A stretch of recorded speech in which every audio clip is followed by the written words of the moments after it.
사랑과 은혜가 충만하신 아버지 하나님 감사합니다. 오늘도 주일 귀한 새벽을 깨우게 하시고 또 주의 말씀과 함께 하루를 시작하게 하시니 감사합니다.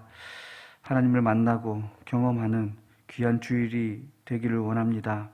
성령께서 말씀하여 주시고 우리의 마음을 움직여 주시며 우리 스스로를 돌아보고 특별히 나 자신을 돌아보며 주의 말씀 앞에 바로 세워가는 하루가 되게 하여 주옵소서.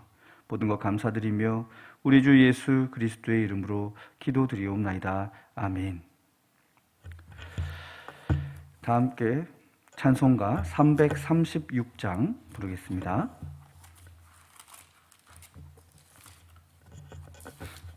찬송가 336장입니다. 환난과 핍박 중에도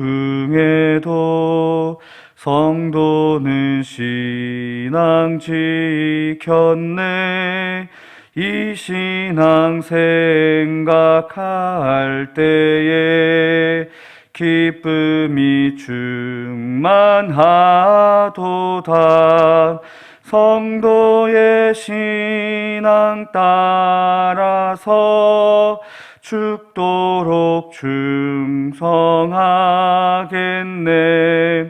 옥중에 매인 성도나 양심은 자유 얻었네. 우리도 고난 받으면 죽어도 영광 되도다. 성도의 신앙 따라서 죽도록 충성하겠네. 성도의 신앙 본받아 원수도 사랑하겠네. 인자한 언어 행실로 이 신앙 전파하리라. 성도의 신앙 따라서 죽도록 충성하겠네. 아멘. 나는 전능하신 아버지 하나님 천지의 창조 주를 믿습니다. 나는 그의 유일하신 아들 우리 주 예수 그리스도를 믿습니다. 그는 성령으로 잉태되어 동정녀 마리아에게서 나시고 본디오 빌라도에게 고난을 받아 십자가에 못 박혀 죽으시고 장사된 지 사흘 만에 죽은 자 가운데서 다시 살아나셨으며 하늘에 오르시어 전능하신 아버지 하나님 우편에 앉아 계시다가 거기로부터 살아있는 자와 죽은 자를 심판하러 오십니다. 나는 성령을 믿으며 거룩한 공교회와 성도의 교제와 죄를 용서받는 것과 몸의 부활과 영생을 믿습니다. 아멘. 오늘 함께 보실 말씀은 다니엘서 6장 1절에서 15절까지 말씀입니다. 다니엘서 6장 1절에서 15절까지 말씀을 제가 봉독하겠습니다. 다리오가 자기의 뜻대로 고관 120명을 세워 전국을 통치하게 하고 또 그들 위에 총리 셋을 두었으니 다니엘이 그 중에 하나이라. 이는 고관들로 총리에게 자기의 직무를 보고하게 하여 왕에게 손해가 없게 하려 함이었더라. 다니엘은 마음이 민첩하여 총리들과 고관들 위에 뛰어나므로 왕이 그를 세워 전국을 다스리게 하고자 한지라. 이에 총리들과 고관들이 국사에 대하여 다니엘을 고발할 근거를 찾고자 하였으나 아무 근거, 아무 허물도 찾지 못하였으니 이는 그가 충성되어 아무 그릇됨도 없고 아무 허물도 없음이었더라. 그들이 이르되 이 다니엘은 그 하나님의 율법에서 근거를 찾지 못하면 그를 고발할 수 없으리라 하고, 이에 총리들과 고관들이 모여 왕에게 나아가서 그에게 말하되 다리오 왕이여 만수무강하옵소서. 나라의 모든 총리와 지사와 총독과 법관과 관원이 의논하고 왕에게 한 법률을 세우며 한 금령을 정하실 것을 구하나이다. 왕이여 그것은 곧 이제부터 30일 동안에 누구든지 왕 외에 어떤 신에게나 사람에게 무엇을 구하면 사자굴에 던져 넣기로 한 것이니이다. 그런즉 왕이여 원하건대 금령을 세우시고 그 조서에 왕의 도장을 찍어 메대와 바사에 고치지 아니하는 규례를 따라 그것을 다시 고치지 못하게 하옵소서 하매 이에 다리오 왕이 조서에 왕의 도장을 찍어 금령을 내니라. 다니엘이 이 조서에 왕의 도장이 찍힌 것을 알고도 자기 집에 돌아가서는 윗방에 올라가 예루살렘으로 향한 창문을 열고 전에 하던 대로 하루 3번씩 무릎을 꿇고 기도하며 그의 하나님께 감사하였더라. 그 무리들이 모여서 다니엘이 자기 하나님 앞에 기도하며 간구하는 것을 발견하고 이에 그들이 나아가서 왕의 금령에 관하여 왕께 아뢰되 왕이여 왕이 이미 금령에 왕의 도장을 찍어서 이제부터 30일 동안에는 누구든지 왕 외에 어떤 신에게나 사람에게 구하면 사자굴에 던져 넣기로 하지 아니하였나이까 하니 왕이 대답하여 이르되 이 일이 확실하니 메대와 바사에 고치지 못하는 규례니라 하는지라. 그들이 왕 앞에서 말하여 이르되 왕이여 사로잡혀 온 유다 자손 중에 다니엘이 왕과 왕의 도장이 찍힌 금령을 존중하지 아니하고 하루 3번씩 기도하나이다 하니 왕이 이 말을 듣고 그로 말미암아 심히 근심하여 다니엘을 구원하려고 마음을 쓰며 그를 건져내려고 힘을 다하다가 해가 질 때에 이르렀더라.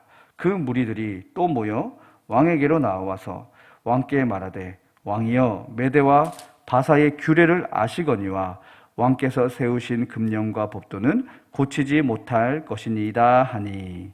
아멘. 오늘 본문 말씀은 우리가 너무나도 잘 알고 있는 사자굴에 던져진 이 다니엘의 이야기의 앞부분이 되겠습니다. 다니엘은 누구보다도 뛰어났고 또 지혜롭고 현명하게 자신의 맡은 역할을 감당했던 사람입니다. 다리오 왕이 다니엘을 신뢰하고 또 그를 높이려고 하자 함께 이 공무원으로서 그 일을 감당했던 고위 관리들이 정치적으로 질투를 하게 되고 또 다니엘을 그렇게 제거하고자 음모를 꾸민 것이 오늘 본문의 주된 내용인데요. 본문을 한번 보시면 이 일이 일어난 때가 다리오 왕이 통치하던 때이다라고 성경은 말씀하고 있습니다. 사실 역사적으로 보면 이 다리오 왕에 대한 기록이 그렇게 많지 않기 때문에 정확히 그가 어떤 과정을 통해서 또 어떤 성정을 가진 왕이었는지를 자세히는 알 수는 없지만 연대 기록으로 남겨진 그런 내용들을 보았을 때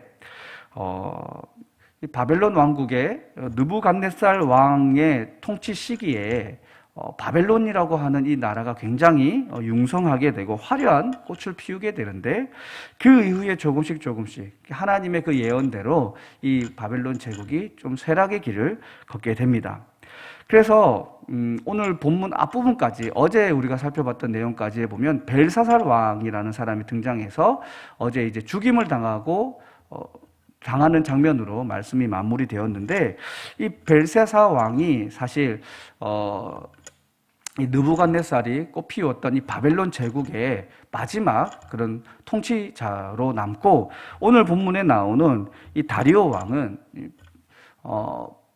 바사 제국의 메대와 바사의 연합국의 분봉왕으로 그렇게 통치를 했던 인물로 우리가 이해하면 될 것 같습니다. 그러니까 바벨론이 완전히 멸망하고 이제 새로운 제국이 등장하게 되었다는 것이죠. 사실 어제까지 살펴본 이 벨사살 왕은 이 바벨론 제국의 온전한 왕은 아니었습니다. 일종의 섭정왕의 위치에 있었던 거죠. 임시적으로 이제 맡았던 겁니다. 왜냐하면 이 벨사살이 약 10년 정도 그렇게 섭정을 했는데 그가 그랬던 이유는 아버지였던 나보니도스라고 하는 아버지가 있는데 그 아버지는 이제 남방에 전쟁을 하러 멀리 떠났기 때문에 그가 자리를 비운 과정 속에서 이 바벨론의 왕의 역할을 그렇게 맡아서 했던 것입니다. 그리고 이 나보니도스라는 사람은 굉장히 좀 특이한 또 인물이긴 한데요. 참고로 말씀드리면 느부갓네살의 아들이면서 또 사위가 되는 그런 인물입니다.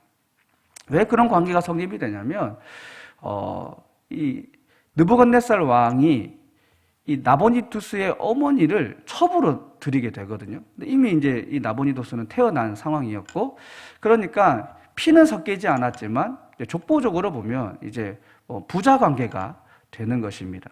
그리고 나중에 이 나보니두스는 또 이 느부갓네살 왕의 딸과 결혼을 하게 되거든요. 그러니까 아들이면서 또 사위가 되는 그런 관계가 되는 것입니다.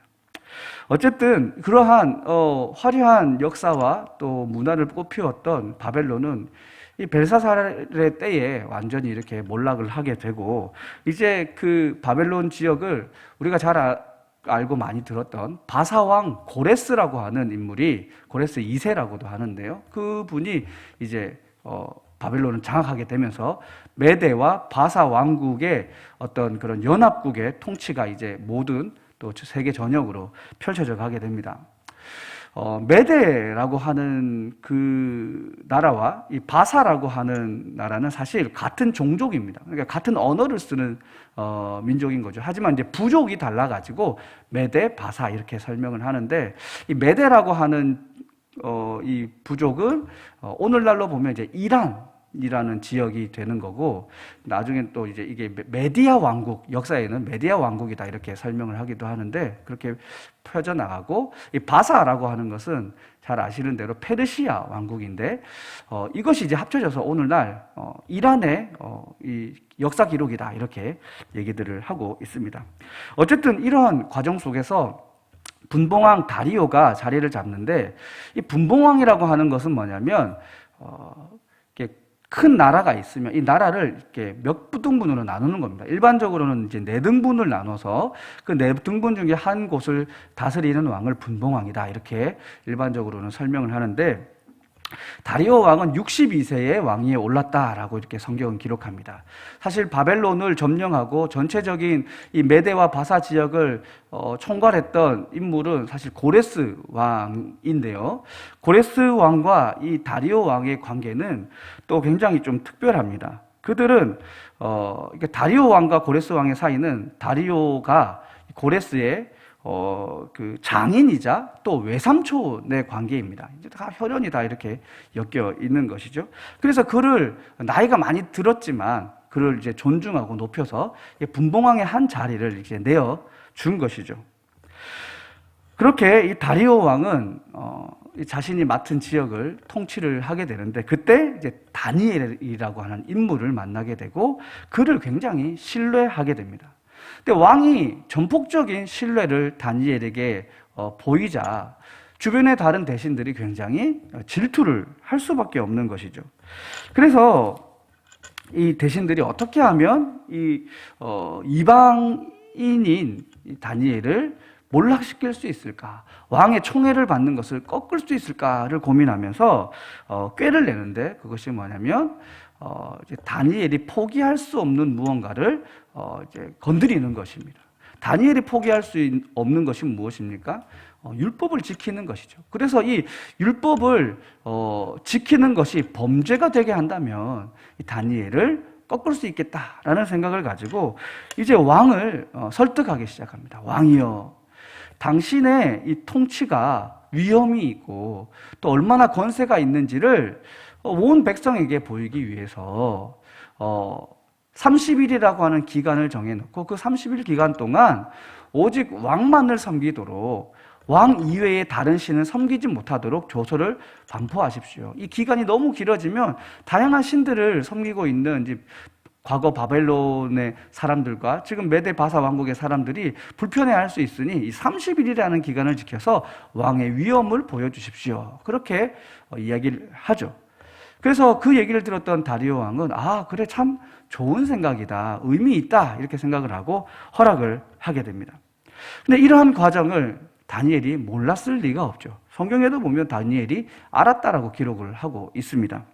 그런데 다니엘은 이 다리오 왕의 조서를 통해서 30일이라는 기간 동안 다른 신이나 다른 사람에게 절을 하고 그를 섬기는 행위를 했을 경우에 사자굴에 던져진다는 것을 알았지만 그는 결코 하나님 앞에 하루 3번 기도하는 것을 포기할 수 없었습니다.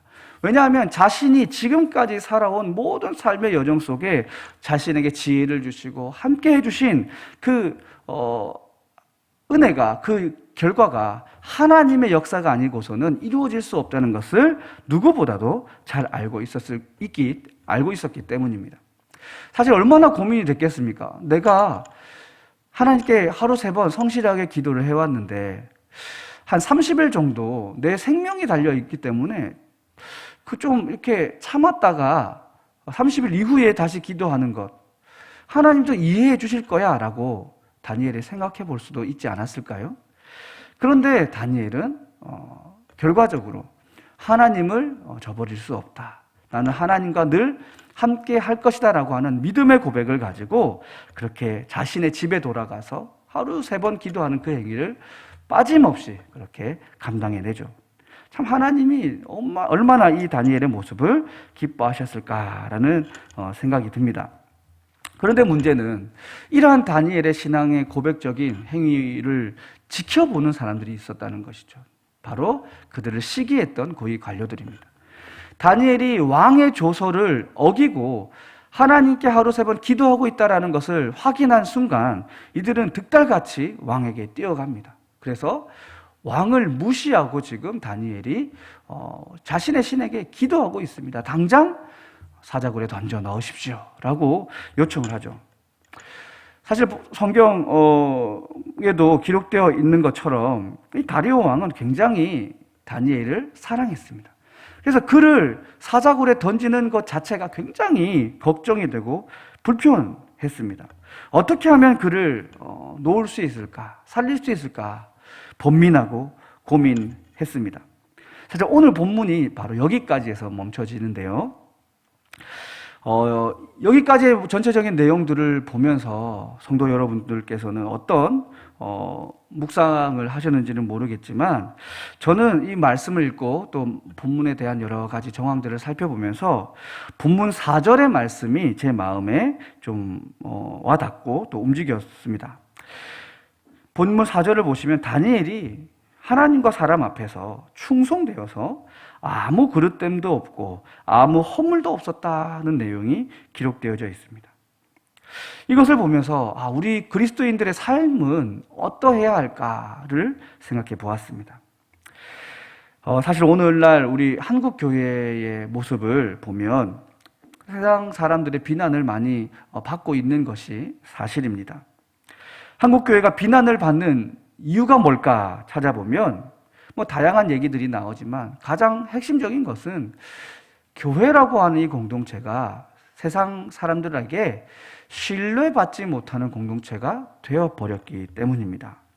말은 청산유수고 사랑과 선에 대해서 늘 얘기를 하지만 그들의 삶은 그렇지 못하다는 인식이 안타깝게도 세상 사람들에게 새겨져 버렸다라는 것입니다.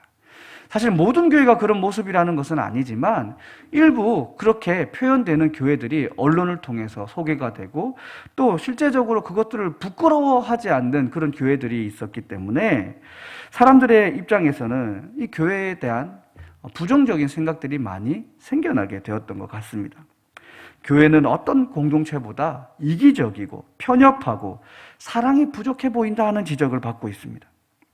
또한 교회의 운영과 전체적인 모습 또한 세상 사람들이 자신의 직장과 또 다른 공동체, 어떤 동아리라든지 이런 동호회라든지 이런 모임에서 경험하게 되는 어떤 직업 윤리나 또 사회 윤리로서는 이해할 수 없는 그런 방식으로 교회가 운영되어지고 있고, 또 교회를 다닌다고 하는 사람이 세상 속에 중요한 그런 요직에 앉아 있을 때 그들이 말하고 행동하고 일을 하는 방식 자체가 그렇게 정직하지 못하고 또 수용적이지도 못하고 또 굉장히 배타적이다고 하는 그런 지적들을 세상 사람들은 우리를 향하여 하고 있습니다. 우리가 이 다니엘을 보면서 정말 깨닫고 반성해야 할 부분이 아닌가 그렇게 생각을 합니다. 하나님은 선하시고 사랑이 많으시고 하나님의 자비하심과 긍휼하심의 은혜로 이 세상을 다스리고 계십니다. 그리고 우리와 함께 하고 계십니다. 예수님께서도 내 이웃을 내 몸과 같이 사랑하라 말씀하시며 우리를 위하여 몸소 십자가에 오르시는 그 역사를 통하여 우리의 사랑이 어떤 수준에까지 올라가야 하는지를 보여주셨습니다.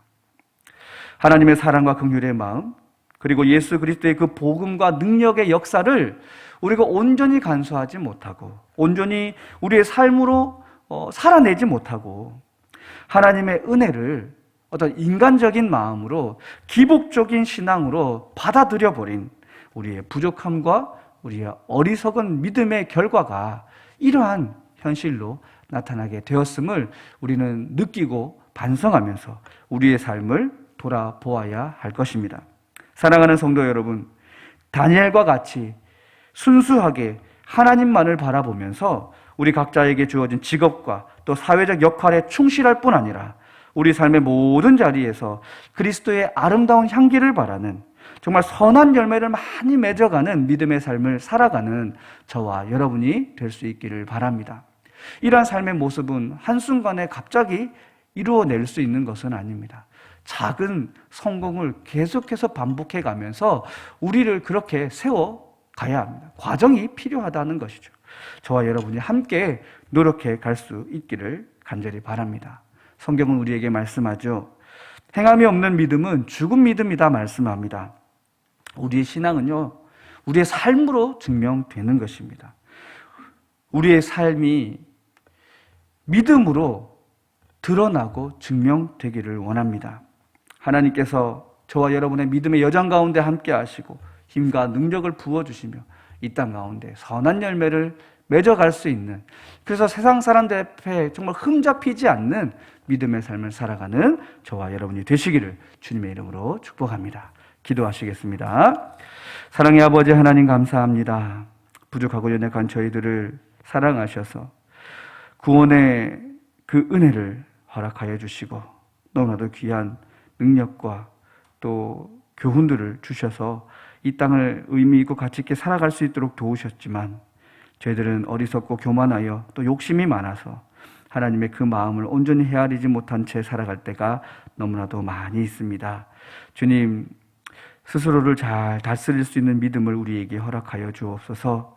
교만하지 않게 하시고 욕심 부리지 않게 하시고 불의와 타협하지 않게 하시고 하나님을 따라서 예수 그리스도를 따라서 그렇게 선한 믿음의 삶을 살아가는 우리 모두가 되게 하여 주옵소서. 오늘은 주일입니다. 오늘 주일 예배를 주님께 올려드리며 더 뜨겁게 믿음으로 반응해가는 저희들이 되게 하여 주옵소서. 모든 것 주님께 감사드리며 우리 주 예수 그리스도의 이름으로 기도드리옵나이다. 아멘. 하늘에 계신 우리 아버지, 아버지의 이름을 거룩하게 하시며 아버지의 나라가 오게 하시며 아버지의 뜻이 하늘에서와 같이 땅에서도 이루어지게 하소서. 오늘 우리에게 일용할 양식을 주시고 우리가 우리에게 잘못한 사람을 용서하여 준 것 같이 우리 죄를 용서하여 주시고 우리를 시험에 빠지지 않게 하시고 악에서 구하소서. 나라와 권능과 영광이 영원히 아버지의 것입니다. 아멘.